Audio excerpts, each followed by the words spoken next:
30 de septiembre de 2010. Elementos de la Policía Nacional de Ecuador protestan contra una ley de reformas salariales, paralizando zonas estratégicas del país. Horas más tarde, el presidente Rafael Correa es atacado con una bomba de gas, lesionando su rostro y pierna. El mandatario es llevado a un hospital de la policía. Los uniformados disconformes rodean el edificio, iniciando así el secuestro del jefe de Estado. Tras una ola de enfrentamientos entre el ejército y los sublevados, los simpatizantes de Correa logran sacar al presidente y terminar con la crisis. El gobierno ecuatoriano plantearía posteriormente la existencia de un complot de la oposición para desestabilizar al país, catalogando el incidente como un intento de golpe de Estado y magnicidio. El 22 de octubre de 2012, Craig Murray, ex embajador del Reino Unido en Uzbekistán, publicó en su blog que la Agencia Central de Inteligencia de Estados Unidos planeaba derrocar al presidente Correa. Citando fuentes reservadas, el diplomático aseveró que la CIA y el Pentágono habían triplicado su presupuesto para intervenir en los comicios del Ecuador. Solo días después, desde Chile, el periodista Patricio Meribel del diario Panorama News denunciaría un complot para desestabilizar al gobierno ecuatoriano usando fondos del narcotráfico. La red de contrabando de drogas contaría con la anuencia de autoridades gubernamentales chilenas, elementos de las Fuerzas Armadas y la Policía de Investigaciones de Chile. A continuación desvelaremos detalles de esta trama y los últimos antecedentes a la luz de la denuncia.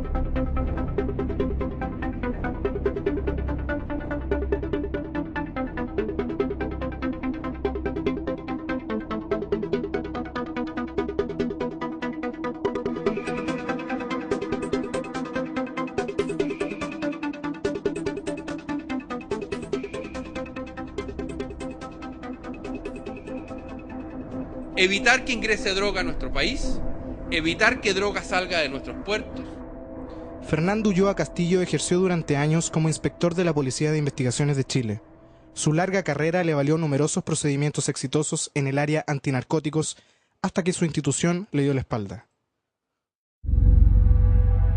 Ulloa descubrió que funcionarios de la PDI, con respaldo de carabineros y elementos de las Fuerzas Armadas, ingresaban mensualmente casi 300 kilogramos de cocaína al país. La droga provenía desde Bolivia y entraba a Chile por el norte, en camiones de aparatos electrónicos.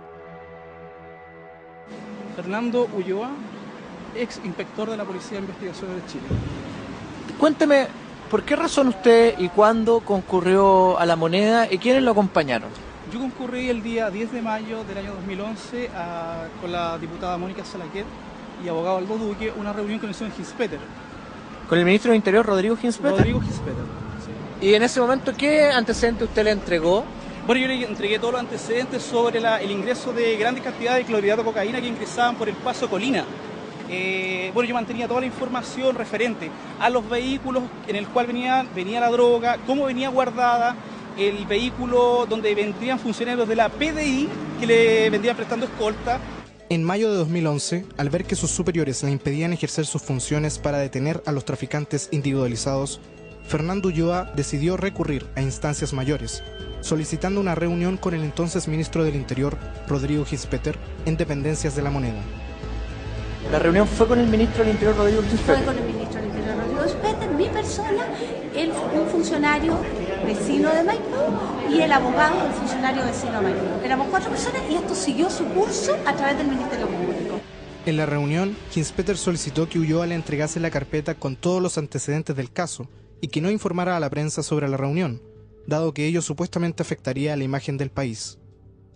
Después de más de un año de silencio, sin vislumbrar ningún avance en la persecución penal de los narcotraficantes, el inspector Ulloa decidió hablar con la prensa para dar a conocer su caso.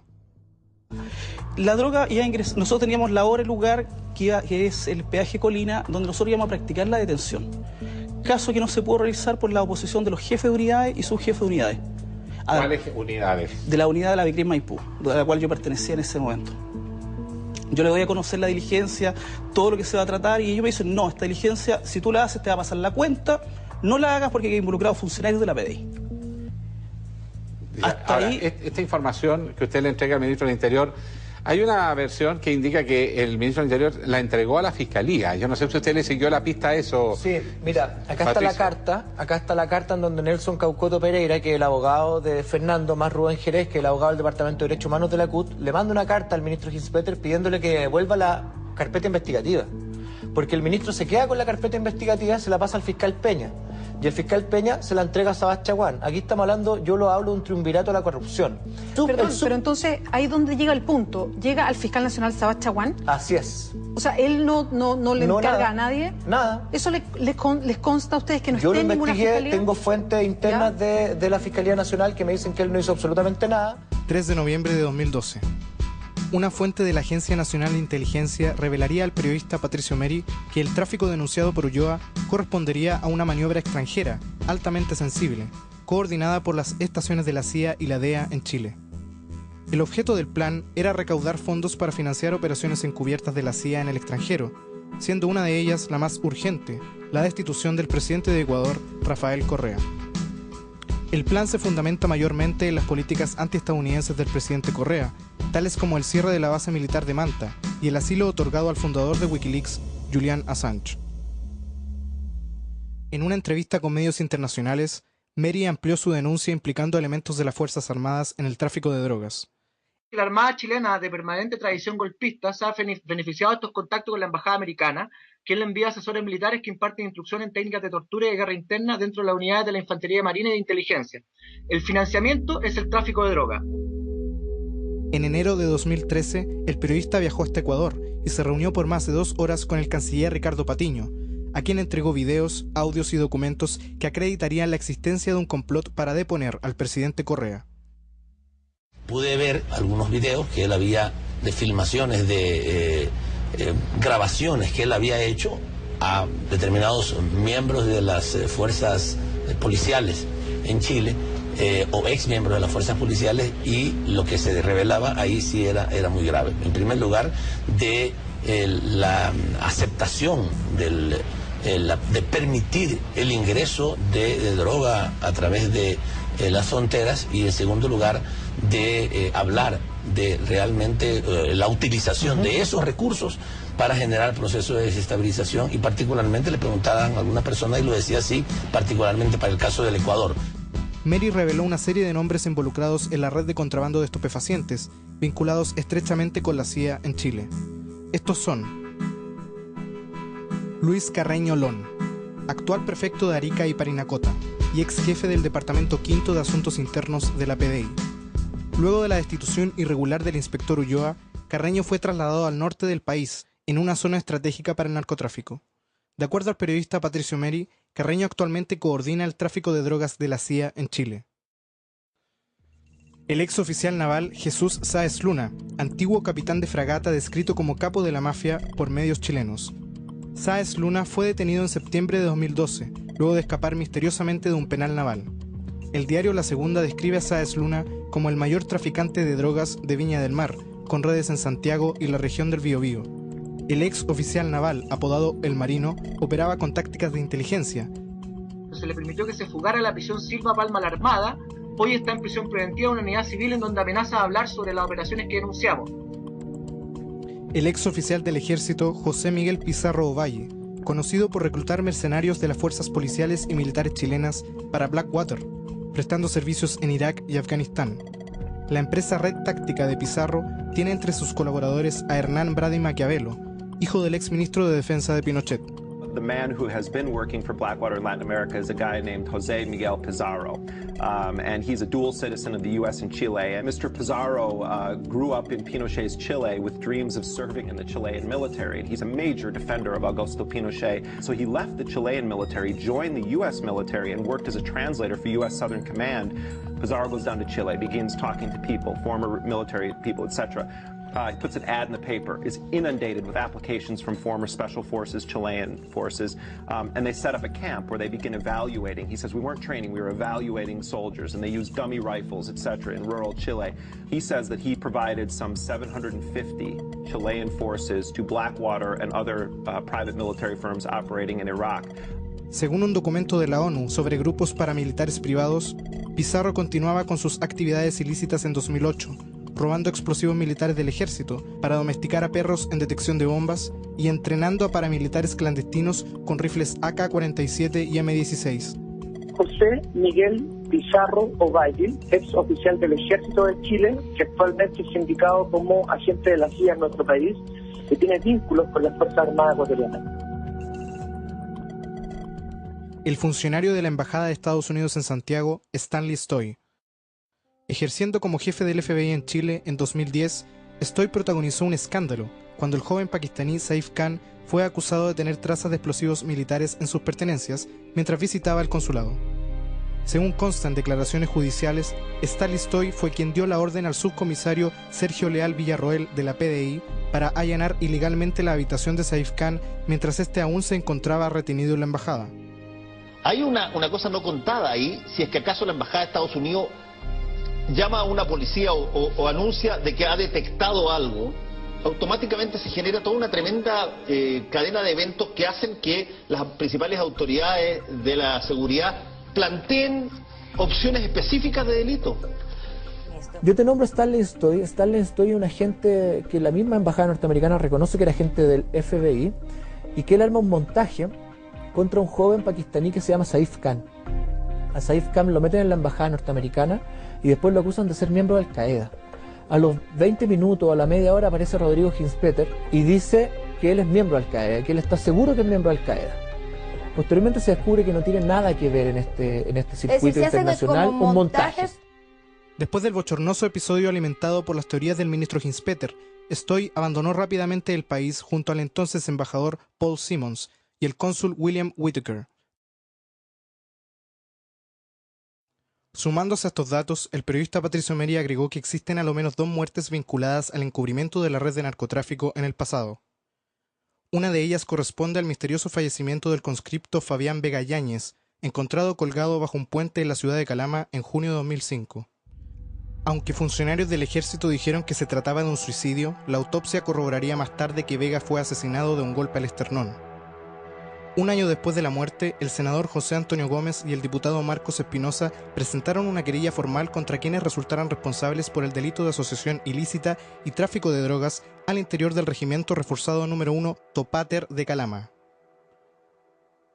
Los abogados Rubén Jerez y Hugo Gutiérrez solicitaron además un sumario administrativo por falsificación de instrumento público, habida cuenta de varias contradicciones en la versión de los hechos relatados por el coronel en retiro Carlos Ojeda Bennett, en ese entonces comandante del regimiento. El asesinato de Fabián Vega aún no ha sido esclarecido y su familia continúa siendo amedrentada por desconocidos. Otra muerte mencionada por Meri es la de Néstor Madariaga Juantoc, un joven porteño encontrado muerto en un acantilado de Playa Ancha en abril de 2006. Pese a que el deceso fue catalogado como un suicidio, la madre de la víctima solicitó al Ministerio Público agotar todas las instancias para esclarecer las circunstancias de su muerte. Según declaró su madre a medios locales, el cráneo de Madariaga presentaba 2 heridas de bala. De acuerdo a la versión entregada por el director de Panorama News, el joven Néstor era utilizado por el alto mando de la PDI para transportar drogas desde Santiago a Valparaíso, como parte del contrabando de la CIA en Chile. Madariaga Juantoc habría sido asesinado para prevenir que la información saliera a la luz, ya que el joven tenía intenciones de dar a conocer la operación a la prensa.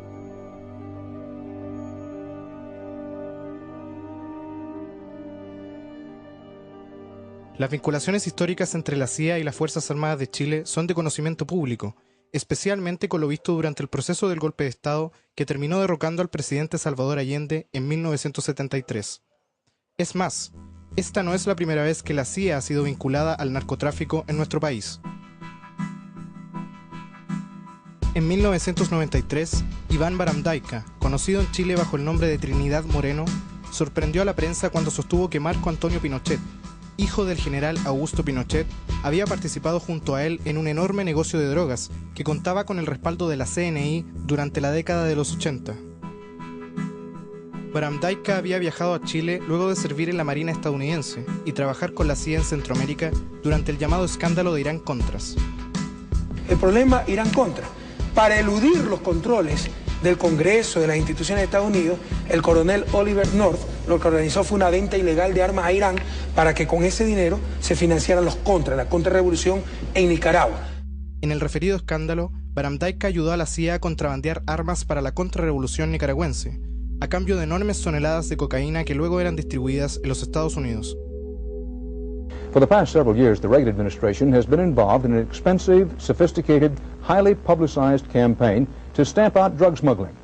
But for some time, there have been startling accusations that the United States government itself may have actually helped bring drugs into this country as part of the effort to supply arms and perhaps money to the Nicaraguan rebels, the Contras. In August, a series of newspaper articles called The Dark Alliance reported that in the 1980s, Nicaraguans who worked for the CIA's Contra Army sold cheap cocaine to a major Los Angeles dealer named Freeway Ricky Ross, and that millions of dollars in profits were funneled back to the war effort of the anti-communist Contras.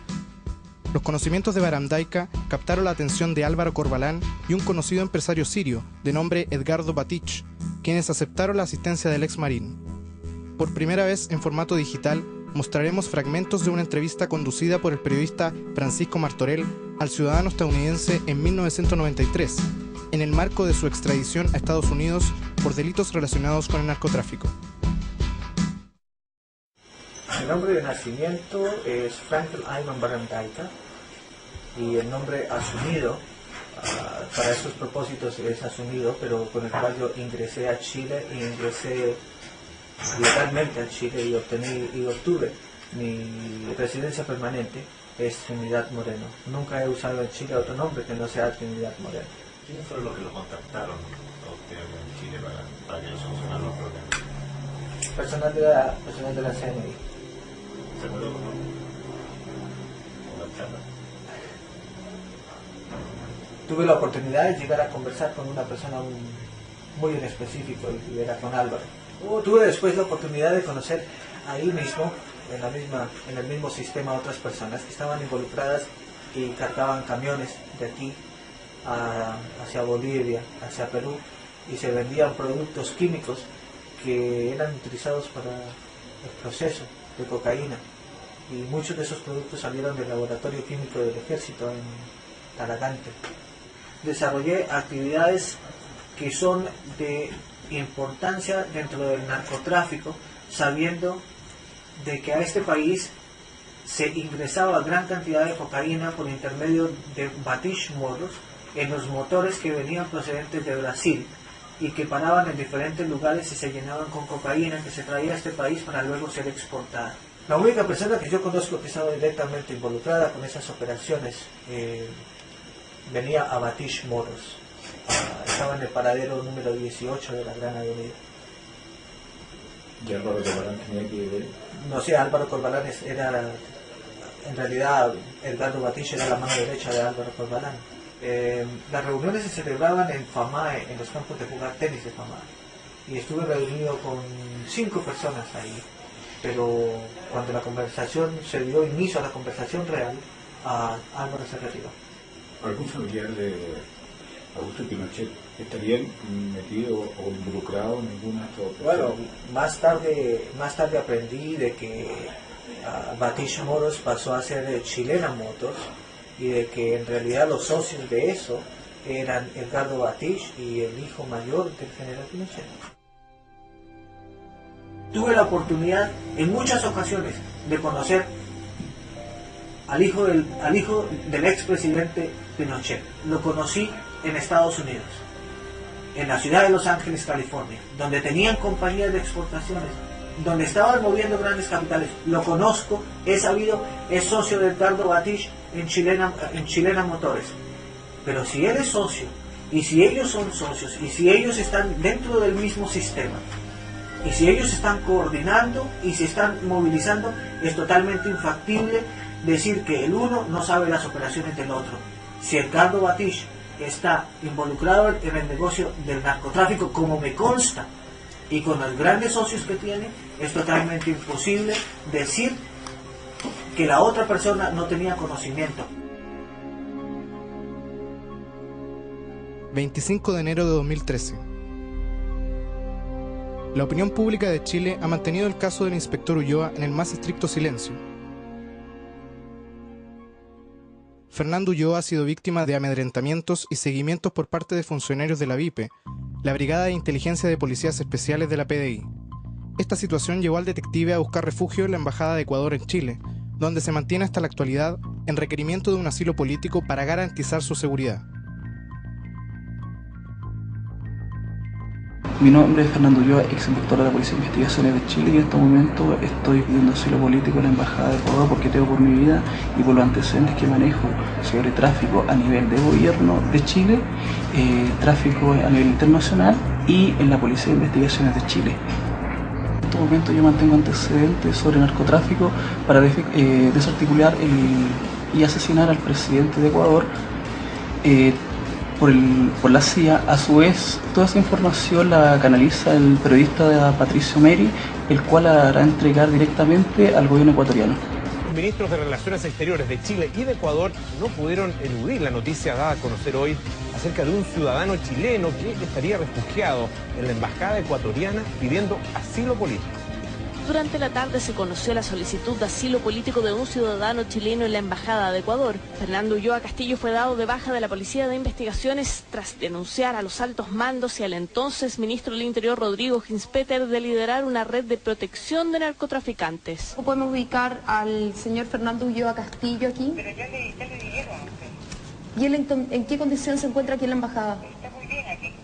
Fernando Ulloa ha sido amenazado en 3 ocasiones por agentes de la BIP, la Brigada de Inteligencia de Policías Especiales, por sus denuncias. Él es un funcionario honesto que denunció un narcotráfico gigantesco en Chile de más de 300 kilos de cocaína. En nuestro país no tiene, digamos, otro problema que una restricción de salida del país por un problema de pensiones alimenticias o de dificultades, digamos, de orden familiar. No es una persona que esté buscada o que tenga un conflicto en particular. No es una persona que esté buscada o que tenga un conflicto en particular.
Evitar que ingrese droga a nuestro país, evitar que droga salga de nuestros puertos.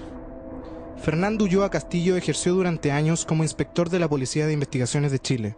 Su larga carrera le valió numerosos procedimientos exitosos en el área antinarcóticos hasta que su institución le dio la espalda. Días después, desde Chile, el periodista Patricio Meribel del diario Panorama News denunciaría un complot para desestabilizar al gobierno ecuatoriano usando fondos del narcotráfico. La red de contrabando de drogas contaría con la anuencia de autoridades gubernamentales chilenas, elementos de las Fuerzas Armadas y la Policía de Investigaciones de Chile. A continuación desvelaremos detalles de esta trama y los últimos antecedentes a la luz de la denuncia.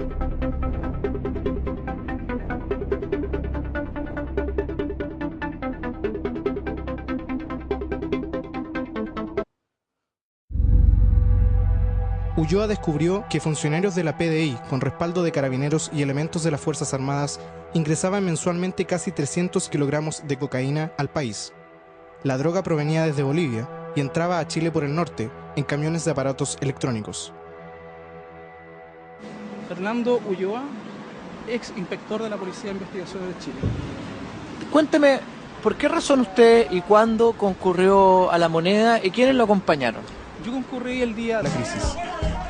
El gobierno ecuatoriano plantearía posteriormente la existencia de un complot de la oposición para desestabilizar al país, catalogando el incidente como un intento de golpe de Estado y magnicidio. El 22 de octubre de 2012, Craig Murray, ex embajador del Reino Unido en Uzbekistán, publicó en su blog que la Agencia Central de Inteligencia de Estados Unidos planeaba derrocar al presidente Correa. Citando fuentes reservadas, el diplomático aseveró que la CIA y el Pentágono habían triplicado su presupuesto para intervenir en los comicios del Ecuador. 30 de septiembre de 2010. Elementos de la Policía Nacional de Ecuador protestan contra una ley de reformas salariales, paralizando zonas estratégicas del país. Horas más tarde, el presidente Rafael Correa es atacado con una bomba de gas, lesionando su rostro y pierna. El mandatario es llevado a un hospital de la policía. Los uniformados disconformes rodean el edificio, iniciando así el secuestro del jefe de Estado. Tras una ola de enfrentamientos entre el ejército y los sublevados, los simpatizantes de Correa logran sacar al presidente y terminar con